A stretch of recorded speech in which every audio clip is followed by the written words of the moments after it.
Oi! She's not joining the X-Men, is she? She's just a kid. Got my claws, I got my shirt, I am ready to go. I even have Deadpool. I also get Deadpool up there as well. So I guess I'm covered. I also reviewed Deadpool and Wolverine on Anthonix Maximus Matinee. And boy howdy, is it the greatest thing ever. But we're not talking about Deadpool and Wolverine. We are going to go back in time and review a movie that I should have reviewed after reviewing the first one. So let's claw right into the next adventure of those merry mutants. We asked Wolverine of the new movie X2, X-Men United, to design a new Sunday for us. Outstanding. Try Wolverine's Berry Rampage Sunday. Now that's a box. Hi, I'm Anthonix Maximus, bitching to you about movies because my mutant power is procrastination. I was in the middle of editing another movie that should have been released a while ago, but I decided, let me just tackle this one for right now and I'll get back to the other one later, time and all that stuff. So let me just go ahead and jump into this movie review. I am, of course, talking about X2, X-Men United. Here, let me get these out of my way before I hurt myself. This was, of course, the follow-up to the 2000 X-Men movie. It was released by 20th Century Fox. Remember 20th Century Fox? Yeah, 20th Century Fox used to exist. The movie was released May 2nd, 2003, directed by Bryan Singer. The film was written by Bryan Singer, Zach Penn, and David Hayter. Now, supposedly this film takes place like 6 months after the events of the first X-Men movie, but everyone definitely looks years different. So, timelines, X-Men, whatever, X-Men does what X-Men feels like. If X-Men want to exist for decades without aging, it's up to them. If they want to go ahead and look like they've aged years in a course of 6 months, it's up to them. X-Men do what they want to do.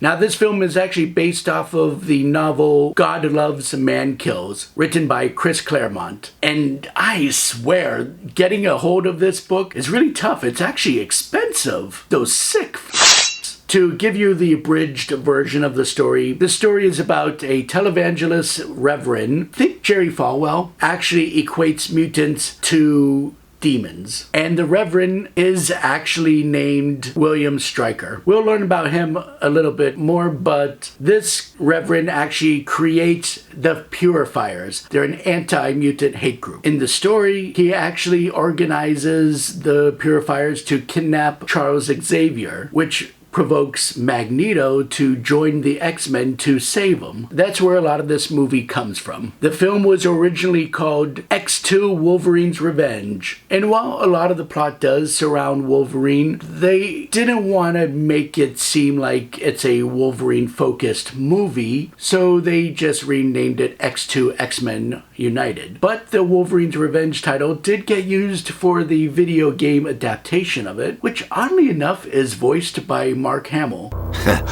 Bad move. I don't like surprises. I like Mark Hamill, but he actually just makes Wolverine sound like an angry Joker. I'll go further into the behind the scenes of everything as we go along in this film. So let's just dive into X2 X-Men United, or sometimes just referred to as X2. And look! And look, we get the pages flipping. It's cute because in 2003 that was fairly new. Nowadays the Marvel logo takes like 5 minutes to get done. Sharing the world has never been humanity's defining attribute. Yeah, rock that narration, Patrick Stewart. Give us that Jean-Luc Picard narration. Woo! Yeah! X-Men roller coaster! Woo! That's enough of that. We are not enemies, but friends. We must not be enemies. The movie opens up on the White House tour. Yes, the White House tour. And the tour guide is actually voiced by Chiara Zani. In case you didn't know, she's the voice of Jubilee in X-Men Evolution, series that came out after the first X-Men movie. People like it so much, but I don't get the premise. Why would the X-Men attend high school when they live in a school? Sorry, let's continue with the review. Lincoln said that in his first inaugural address as our nation's 16th president. If you'll please have your tickets ready, we can begin the tour. Nice try, but you gave us enough of the tour. We won't be paying for a ticket. Seriously, why would you give a group a little bit of history and then ask for their tickets? And do tour guides even ask for the tickets? I thought that's all handled before the tour guide comes along. I'm getting lost again. Ooh, that guy does not look like he's going to be paying for a tour. Jackie, could you clear my schedule this evening? I want to have dinner with my son. See, he's the president, but he's a good dad. I don't know why you're giving him that shameful stare. You're JFK. Hey, let's all go swimming in my pool. And by pool, I mean bathtub. And by swimming, I mean sex. Enough about all that. We're gonna watch this very cool scene, or as much as YouTube will allow me to show. You know, before Alan coming, Neil Patrick Harris actually auditioned for the role of Nightcrawler. And I have a feeling it's because of his name, Bryan Singer gave the role to Alan Cumming. Oh no, what is Nightcrawler gonna do to him? Shoot him in his ear? Topico. Okay, this is a subtle nod. He got shot in the shoulder, but look at his eyes. It's like his eyes kind of change a bit. Bullet graze actually kind of woke him up out of his trance.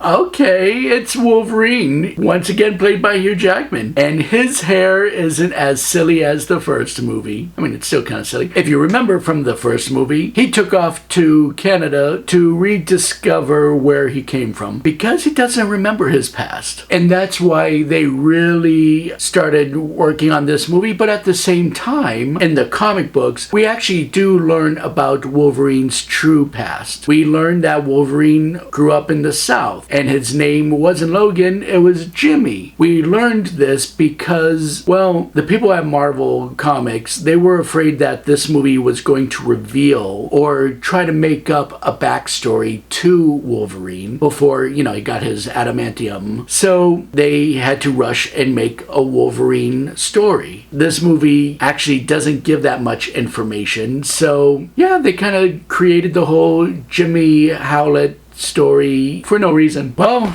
he found nothing. And yet they did a weird scene transition with Wolverine and a wolf. Wolverine and a wolf. You know, filmmakers who do know a Wolverine is a real animal, right? You're gonna have to use a wolf as a symbolism for Wolverine, right? Like, I get a lone wolf, but again, a Wolverine is a real animal. Wiped out by years of conflict with a much more advanced branch of humanity called Cro-Magnon man. And it's Halle Berry as Aurora Monroe, as Storm. Yes, her name is Aurora. I don't know why in Deadpool and Wolverine and X-Men Days of Future Past, Wolverine keeps calling her a Storm instead of Aurora. It's like he can't pronounce it. I can barely pronounce it, but I try. Anyway, Halle Berry gets more lines in this movie. The script was rewritten to give Halle Berry more to do because her Oscar win for the movie Monsters Ball, which is good that she was in this movie. She actually dropped out of Geely to be in this movie. Good move. In other words, into what? Right. Artie. They actually put Artie in this movie. Yeah, people actually assume that this is Leech from the Morlocks, but in the comics, Artie is a whole different character that's actually best friends with Leech. I'll do my best not to go over every single character because the world of X-Men is huge. There are just so many characters. It's so vast and really incestuous. I'll get into that later, but yeah. The X-Men are taking the students on a field trip to the museum. Famke Jensen playing Jean Grey once again. You got James Marsden as Cyclops. They're all there.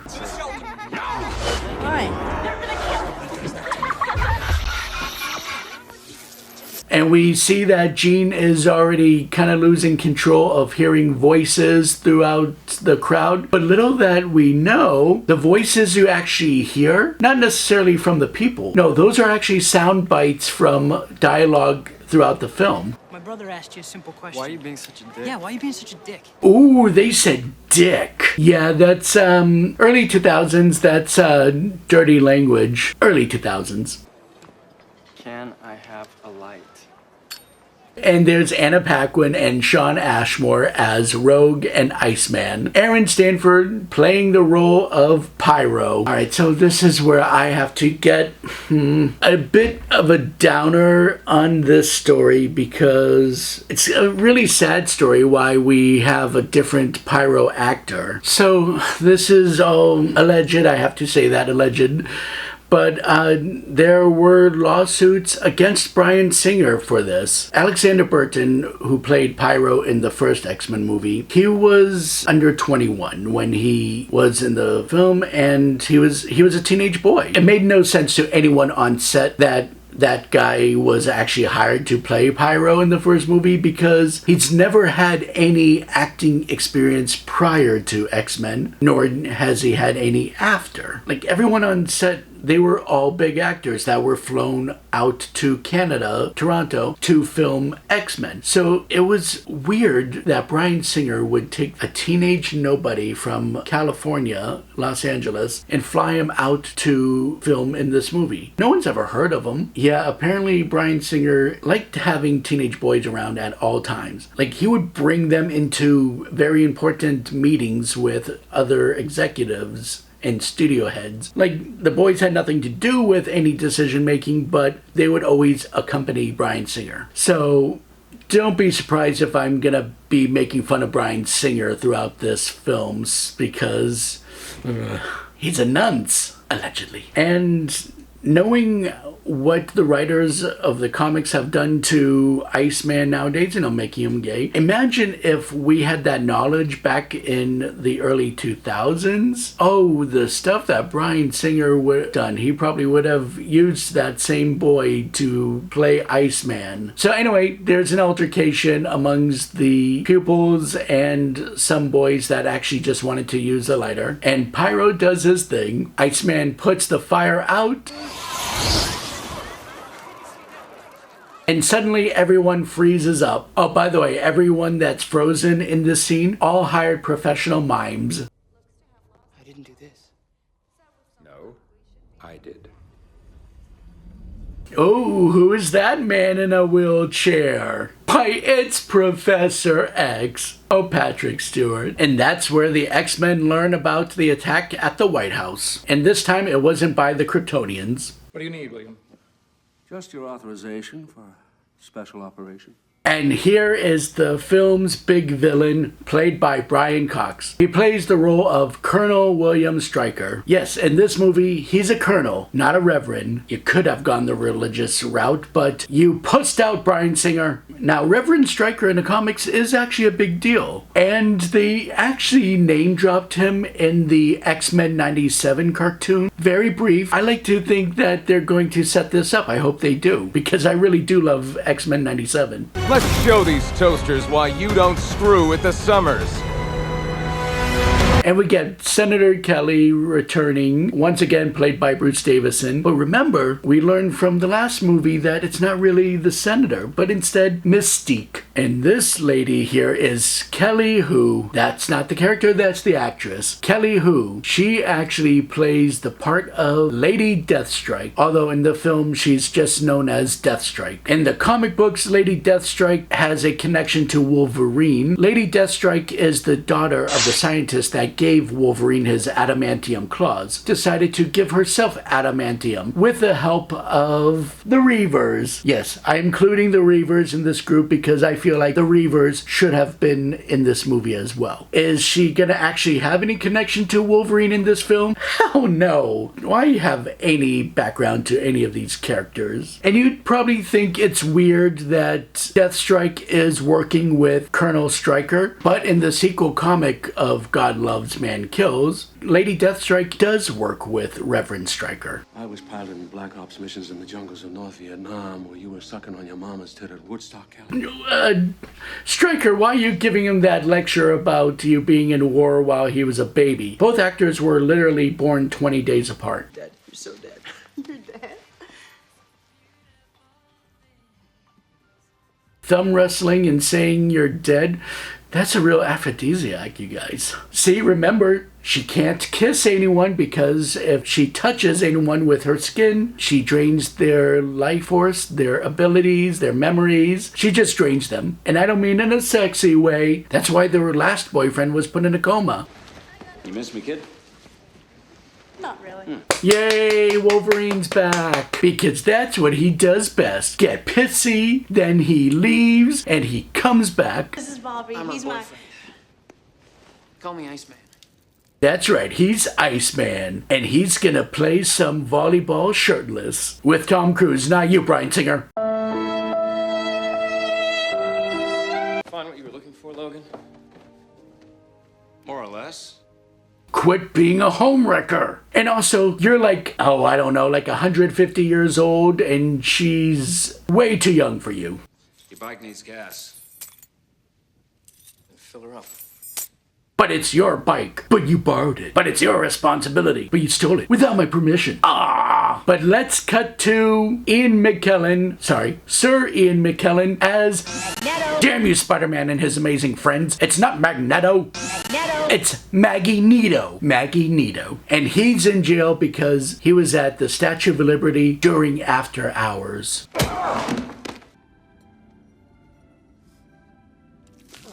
Some sort of serum that controls mutants. I'd like to have one final talk about the house that Xavier built and the machine called Cerebro. Control. Maybe he got the serum from Bryan Singer's bedroom. And these are the mutants. Through Cerebro, I'm connected to them. And they to me. Pay attention to this part, people. It's important. And here is Senator Kelly, or should I say Mystique, or should I say Miss Sneak. I've mentioned this before, but I'm going to mention it again. I love Rebecca Romijn as Mystique. When she shapeshifts into other people, she's not shapeshifting to be Jennifer Lawrence in a different outfit. But she's got a new hat. She's actually shapeshifting to be other actors. And me saying this statement about Rebecca Romijn never becoming herself will not at all bite me in the ass later. Stryker, William. Ooh, now watch me geek out. You can geek out with me too. We got Victor Creed, Sabretooth, and we have Mortimer Toynbee. Sabretooth and Toad were supposed to come back in this movie too. That was in the early drafts of the script, but they decided to leave those characters dead because there's already enough going on in this film. Yep, Bobby Drake, Iceman, Emmy LeBeau, Gambit should have been in this movie, but again, they wanted to hold off on characters. Daniel Moonstar. Now we're talking New Mutants. Maximoff, two of them. That's supposed to be Wanda Maximoff and Piotr Maximoff. You know, Scarlet Witch and Quicksilver. And it even has Franklin Richards. You know, the son of Mr. Fantastic and Invisible Woman. But we'll be here all day with the names, so let's just try to get through this. As Mystique finds the location of Magneto. And when he knows that son of a bitch, Stryker is trying to create his own Cerebro. Now let's cut to Storm and Jean finding Nightcrawler in a church. Because that's the thing about Nightcrawler. He is actually a religious character. One of the nice aspects I like about him, because his religious side actually keeps the peace amongst the mutants. He's even brought Wolverine to calm down from time to time.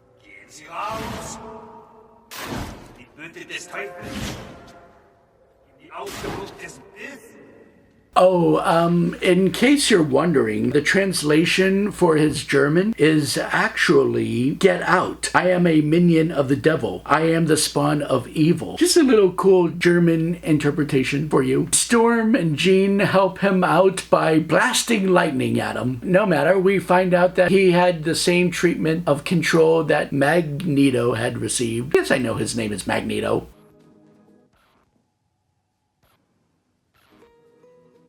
Ugh, it would be a nightmare watching TV with this kid. Every time he blinks, the channel changes. Why would you keep your soda warm when you have a refrigerator? This scene brought to you by room temperature Dr. Pepper. I joke, but have you ever had hot Dr. Pepper? It's actually pretty interesting.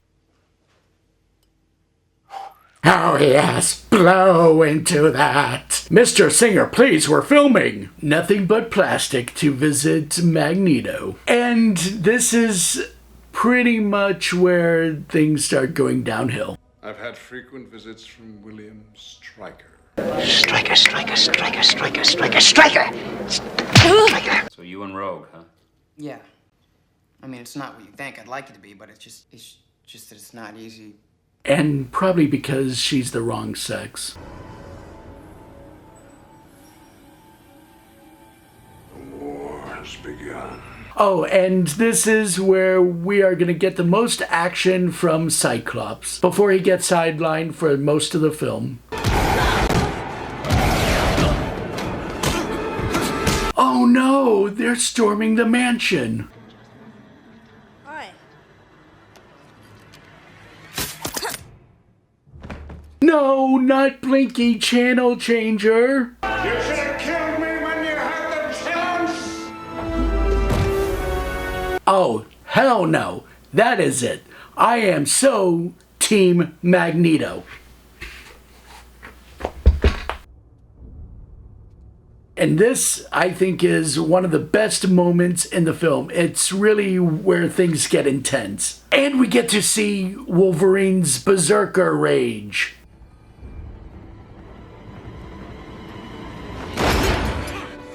Picked the wrong house, Bob. It gets more berserk in the later films, but in 2003, this was very berserker mode Wolverine. My love for you is like a truck berserker. Oh, Kitty Pryde escaped, played by a different actress, because Kitty Pryde is interchangeable. Yes, and we also get Colossus. In this movie, his hair doesn't turn into metal, but it does in the next film, and then in the later movies with Deadpool, he's played by a whole different guy and he stays metal the whole time.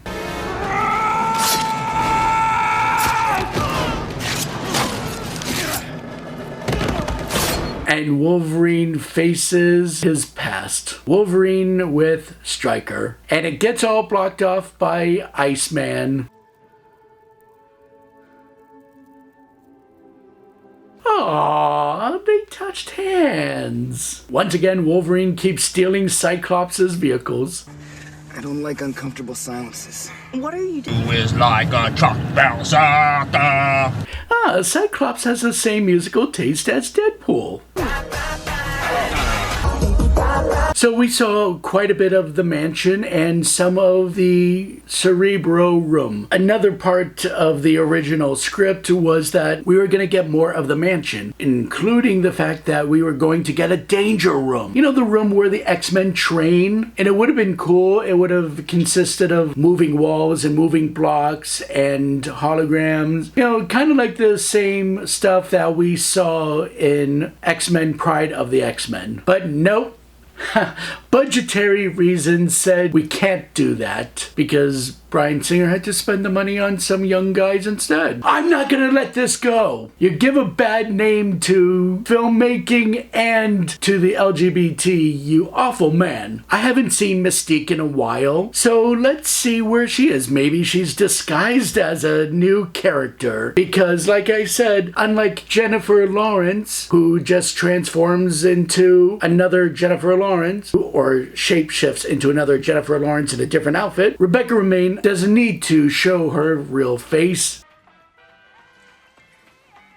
Damn it! Hey, it's Hank McCoy on television. And he's having a debate against Sebastian Stan. Oh wait, no, I'm sorry. Sebastian Shaw, best known from being in charge of the Hellfire Club. And also the bad guy in X-Men First Class. Yeah, the reason why Hank McCoy, Beast, is human is because, well, in the original comics, Beast did start off as a human, but in a course of mutant evolution, that's when he he started to get the blue fur. And we were supposed to get Beast and Angel in this movie. They were in the early drafts of the script, but again, gotta save that Bryan Singer money.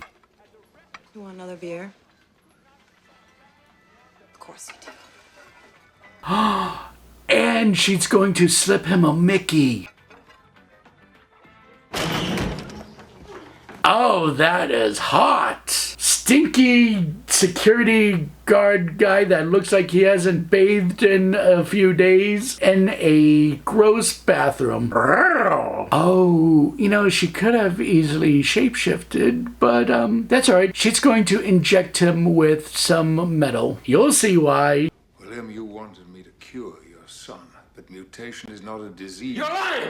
I want you to also notice this scene here, because they're actually talking about his motivation. His motivation being that his son is a mutant, and he wanted Xavier to cure him. But that's not what Xavier is about. He's actually about allowing mutants to embrace who they are. Kind of similar to things that go on in our lives now. Topic go. He blamed us for his condition.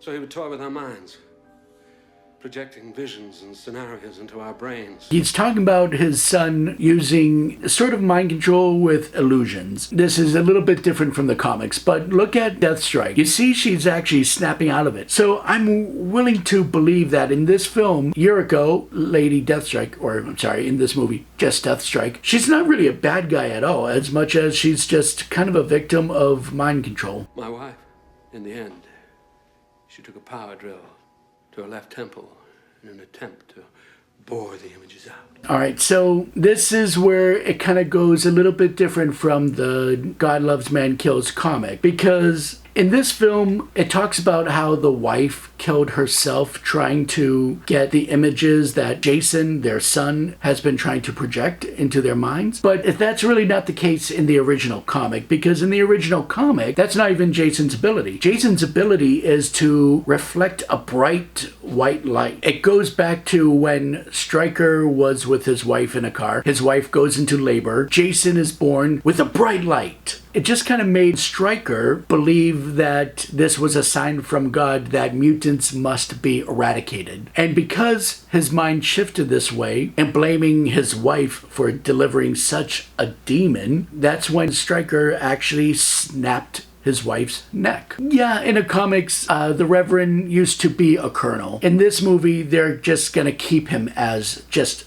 the colonel. And the film is less religious based and just more of regular personal hatred. And here is his son, Jason Stryker. This Jason Stryker does not actually have the bright light that his comic book counterpart has, but it's more of a mind control in the film. So what they did was they actually combined this character with the X-Men villain known as Mastermind. And by the way, bub, fun fact, Jason Stryker is actually played by Michael Reed McKay. Do you recognize him? We did a review in another movie he was in. Yes, he played Bane before he got the Venom toxin. Fun fact over. Oh, and just like in the comics, Jason is willing to work for his father to appease him. Mom, Dad, Ronnie, is anybody home? Now let's go to Bobby Drake's family home.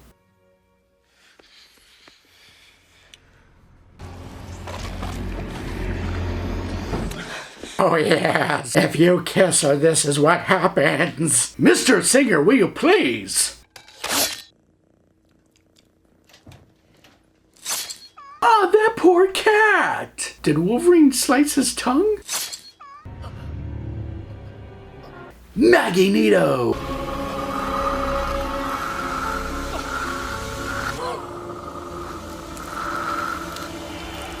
Oh, those balls. Damn it, Bryan Singer, they're trying to film.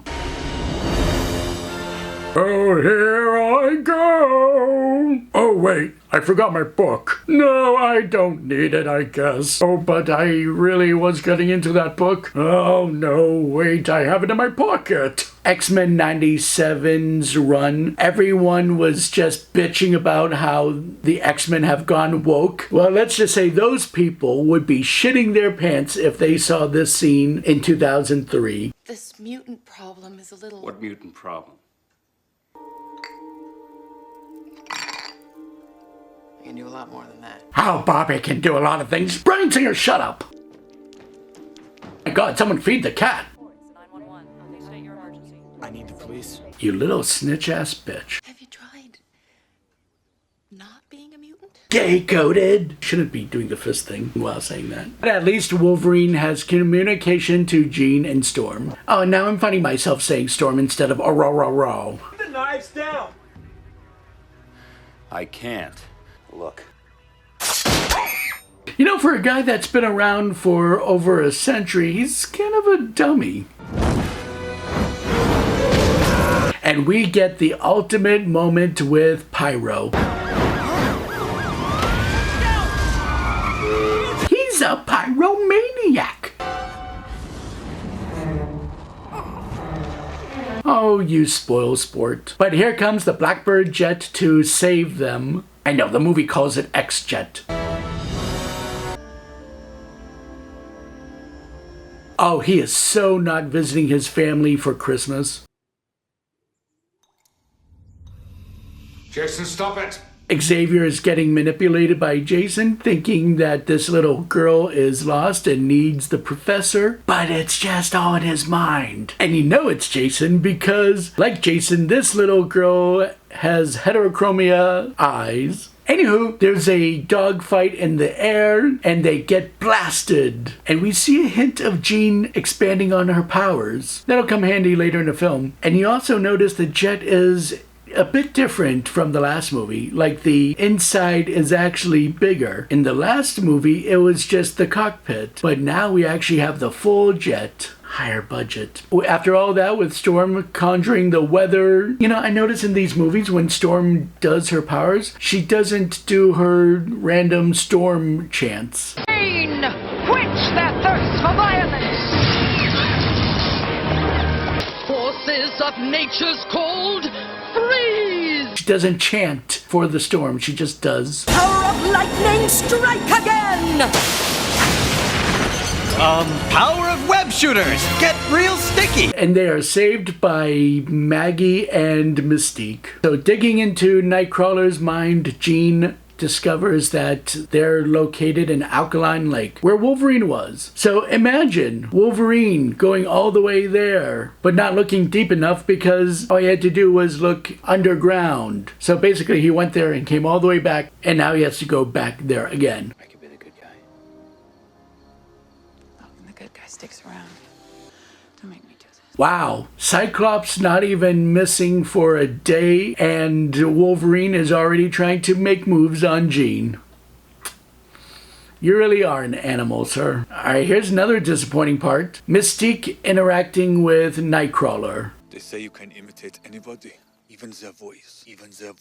Then why not stay in disguise all the time, you know? Look like everyone else. Because we shouldn't have to. Because in the comics, yeah, I know, I'm going back to the comics. Because in the comics, Mystique was like an adopted mother to Rogue. In actuality, Mystique is the mother of Nightcrawler. You know, the very fact that he's wagging his tail like he's turned on by Mystique, I'm glad the script does not make any connection with any of these characters. Oh, and here goes Mystique making a move on Wolverine. Yeah, the X-Men comics, like I said, it's all one big, messy, incestuous X-Men, the sluttiest group of beings in all of Marvel. I'm not slut-shaming. What do you really want? Well, I don't think that's a turn-on for him. Honestly, I really don't understand what the scene's about because it was just for Mystique to flirt with Wolverine. And it's never addressed again. Only manipulate the fire. Can't create it. You are a god among insects. Never let anyone tell you different. Magneto sweet-talking another mutant as potential to get him on his side. I feel like that's how Bryan Singer would also get his actors. I'm sorry, but when you look at Bryan Singer's behavior and everything, oh, by the way, that whole like X-Jet scene, how it went crashing and everything, that was, alright, there was controversy then, I should have brought this up, but that scene was supposed to be filmed on a day where they actually had like professionals on set. But for whatever reason, Bryan Singer had just a day and he just wanted to get that scene shot. So he just kind of put all the actors who weren't prepared for this at risk without any on-set personnel to make sure everything was good, without any of the stunt people. And it almost caused some injuries because of it, because Bryan Singer was pissed off that day. It was enough for the cast to walk off, and Halle Berry even called him out as well. Bryan Singer, you belong in jail. Wolverine approaches the steel doors and they bring him in, but that's not Wolverine at all. It's our friend Mystique, giving us a great fighting performance. Well, don't flip me off, I just complimented you.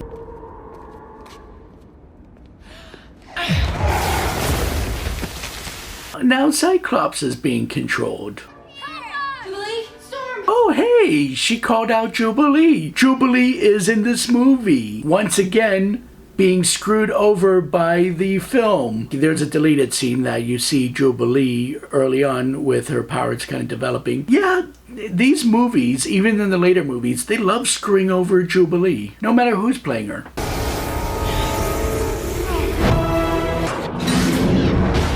And in a battle with Scott, the dam is damaged. But because of the blast, he is awakened out of the control.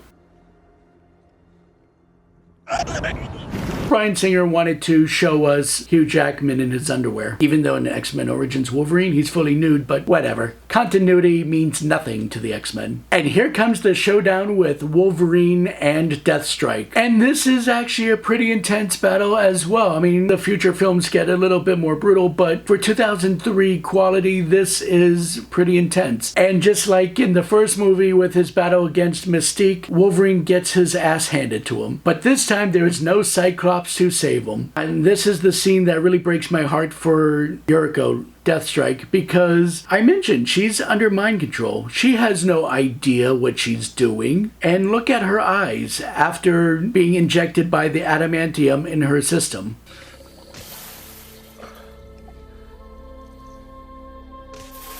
Imagine if you've been asleep and then you wake up just in time to die, but you have no idea why. What happened? Why are you about to die? How did it get to that point? You just die. That's the kind of thing that must be going through Deathstrike's mind right now.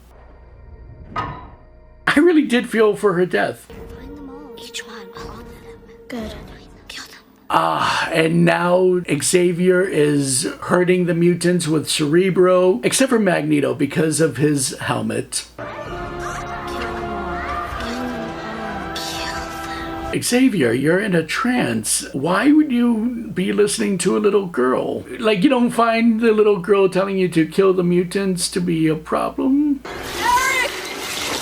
Another early script moment. We were going to see Hank McCoy as we saw him earlier in a human form, but because of the mutants being attacked, it was going to trigger his next mutation where he would get the blue fur. But Magneto is there to change the rules around. He's going to get Jason to kill all the humans instead. And we get to see Magneto fly. From here, it doesn't look like they're playing by your rules. It's time to play by theirs. Because in these early movies, they don't want to spend the money making these characters fly that can fly. Now, just save it for like one scene. Goodbye, Charles. There's been a change of plans. They're all humans. And outside, Wolverine catches up with Colonel Stryker. What's the matter, Colonel Sanders? Chicken? You are just a failed experiment. Come with me and I'll tell you everything you want to know. Wow, imagine insulting him and then still trying to talk him onto your side. Damn it, the dam is damning everyone.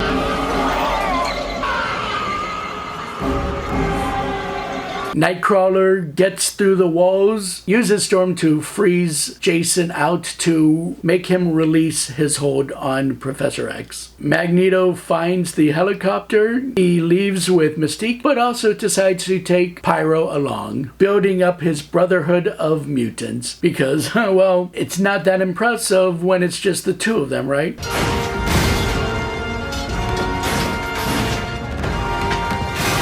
Oh, that is complete ableism, you guys. The helicopter's right here! They think they're left alone, but here comes Rogue flying. Not flying because Rogue can fly, on her own, but she's flying the jet because these movies are afraid to give Rogue any flight and strength abilities. And while everyone is already set on the jet, Wolverine has to have the final word with Stryker. While carrying Artie, could have put the kid down first before doing this. Take my chances with him. So yeah, Wolverine decides he does not need to know about his past. Does not matter to him one bit. Even though in Logan, he is aware of his name originally being Jimmy. So I don't know. But yeah, those people who wrote the comic that actually gives Logan's backstory, they kind of jumped the gun. Because they were not going to tell Wolverine's story in this movie.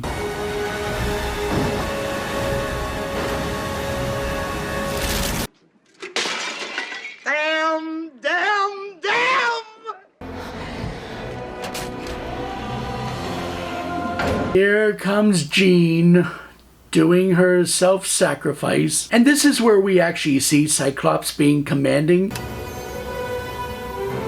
No, we're not leaving! Lower the ramp! Even though his commands are being undermined. I can't! You get him now! She's not letting me. I just don't get this self-sacrifice. I mean, she could hold back the waves, let the jet take off, and still probably have enough time for Nightcrawler to save her. I get it, we need this moment, but there had to have been a better writing option for this. Because I think this is preventable. And she still dies.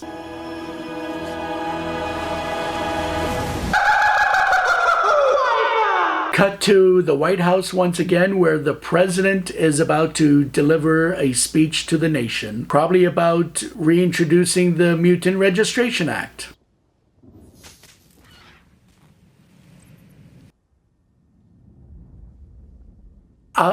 See, going back to earlier in the film, everyone in the Oval Office actually played by mimes, professional mimes.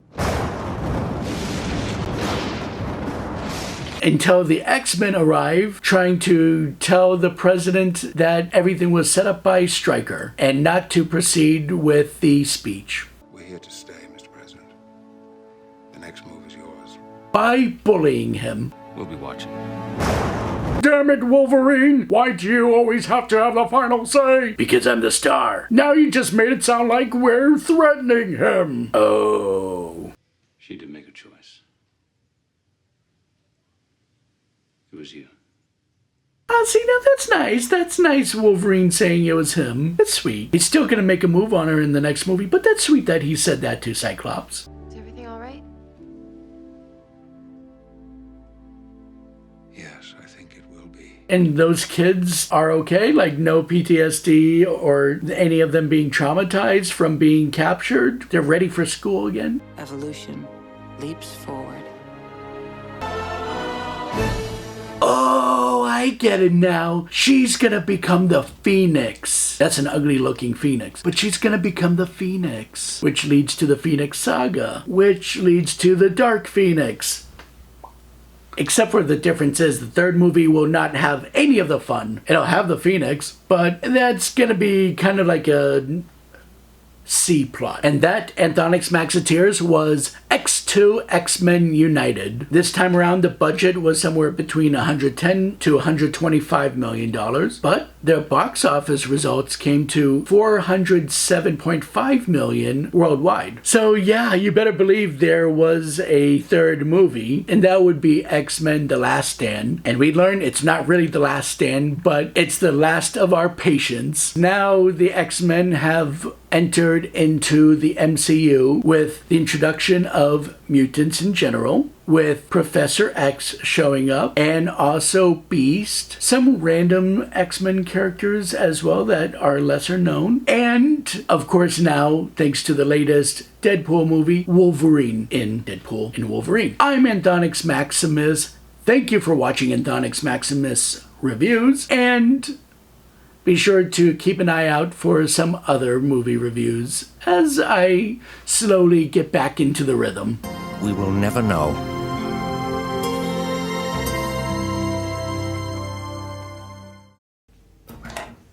Got any beer? This is a school. So that's a no?